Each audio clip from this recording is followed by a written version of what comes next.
দর্শক আসসালামু আলাইকুম। আমার সামনে কয়েকজন মেয়ে দেখতে পারতেছেন, ওনারা আমার মেয়ের বয়সী। আমরা এসেছিলাম বাণিজ্য মেলায়, তো এখানে ঘোরাঘুরি করে অনেক কিছু দেখতে পেরেছি, অনেক মেয়েদেরকে দেখেছি, কিন্তু এই চারজনকে মানে কোনোভাবেই ওদের সাথে মেলানো যাচ্ছে না। ওদের ফ্যামিলি মাশাআল্লাহ আলহামদুলিল্লাহ, যে আমার মনে হয় এমন একটা কালচার ওনারা তৈরি করেছে যে কালচারটা ইসলামিক নির্দেশনা আছে তাদের ফ্যামিলির ভিতরে। যাই হোক, আমি তাদের কাছে কিছু প্রশ্ন করব, সেই প্রশ্নটি আপনারা শুনবেন এবং অন্যদিকে ছড়িয়ে দিবেন শেয়ার করে, যাতে করে এই রীতিনীতিটা আমাদের দেশে বজায় থাকে। তো আসসালামু আলাইকুম রহমতুল্লাহ। আপনারা ভালো আছেন? আচ্ছা, আমি একটা প্রশ্ন করব। আপনারা তো সবাই মুসলমান, তাই না?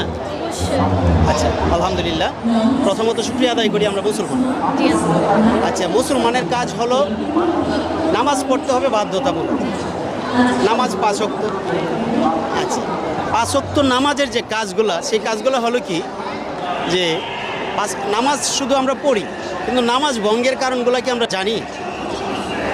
নামাজ ভাঙ্গার কারণ কয়টি সেটা জানেন? আপনি প্লিজ একটু উত্তর দিবেন। নামাজ ভাঙ্গার কয়টি কারণ? নামাজ ভাঙ্গার কয়েকটি কারণই থাকতে পারে।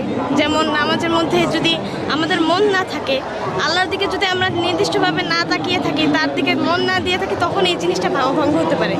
এবং নামাজের টাইমে পুরোপুরি ওইটার উপরেই আমাদের নির্ভরশীল থাকতে হবে যে আমরা নামাজ পড়তেছি, নামাজ কায়েম করতেছি, এবং মানুষের দিকে খেয়াল না করে আল্লাহর দিকে কিভাবে আমরা তার ইয়াটা করবো, ইবাদত করবো, সেটা নিয়ে আমাদের ভাবতে হবে এবং ওইভাবেই আমাদের নামাজ পড়া উচিত। যাই হোক, ধন্যবাদ। আপনি যে উত্তরটা দিয়েছেন ঠিক আছে, কিন্তু আমি বলছি নামাজ ভাঙ্গার জন্য কারণ আছে।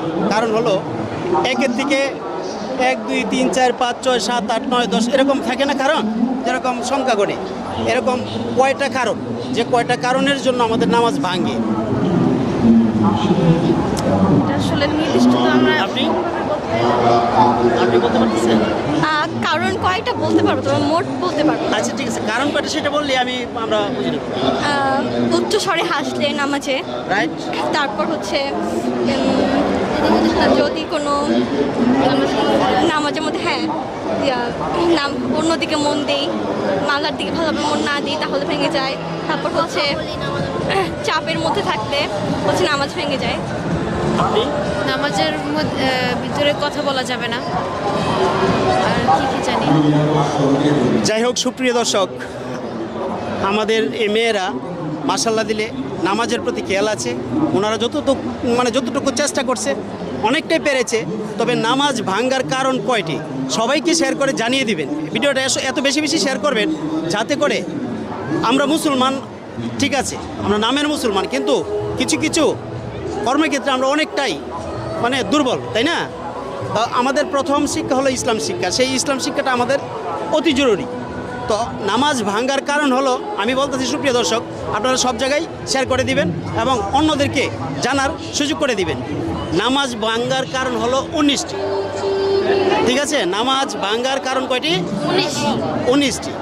প্রথমত হলো, আমরা কেরাতের মধ্যে সূরা পড়তে গিয়ে যদি ভুল করি, সূরার মধ্যে অর্থ আছে, সেই সূরাটা যদি ভুল করি, তাহলে সেই নামাজ হবে না। দ্বিতীয়ত হলো, আমরা যখন দাঁড়াই, অনেকেরই মনে কষ্ট থাকে, দুঃখ থাকে, বেদনা থাকে না? এই বেদনার কারণে অনেকেরই নামাজে দাঁড়াইলে আল্লাহর প্রতি যখন ধ্যান হয়ে যায়, তখন তার ক্রন্দন আসে, কান্না আসে। কান্নার জন্য কিন্তু উচ্চ সুরে কাঁদা যাবে না। এরকম তদ্রূপ 19টা কারণ, কথাটা বুঝলেন? এই 19টা কারণের জন্য নামাজ ভেঙে যায়। বুঝতে পারছেন ব্যাপারটা? তো এটা মনে থাকবে, তাই না? প্রথম কারণটা কি? সূরা ভুল করা যাবে না। প্রতিটা সূরাতেই অর্থ আছে। ক্রন্দন করা যাবে না, উচ্চ সুরে হাসা যাবে না, এদিক সেদিক তাকানো যাবে না, নামাজে কোনো কথা বলা যাবে না, এরকম 19টা, ঠিক আছে? তো যাই হোক, আপনারা জানছেন, অন্যদেরকে জানাবেন। সকলকে ধন্যবাদ। এই পর্যন্ত সবাই ভালো থাকবেন, সুস্থ থাকবেন। ভিডিওটা বেশি করে শেয়ার, লাইক, কমেন্ট করে শেয়ার করে দিবেন। দেখবেন আমরা মুসলমান, আমরা চাই ইসলামের আলো সারা দেশে ছড়িয়ে পড়ুক। সবাই এই পর্যন্ত ভালো থাকবেন, সুস্থ থাকবেন, সহি সালাত থাকবেন। আসসালামু আলাইকুম রহমতুল্লাহি ওয়া বারাকাতুহু।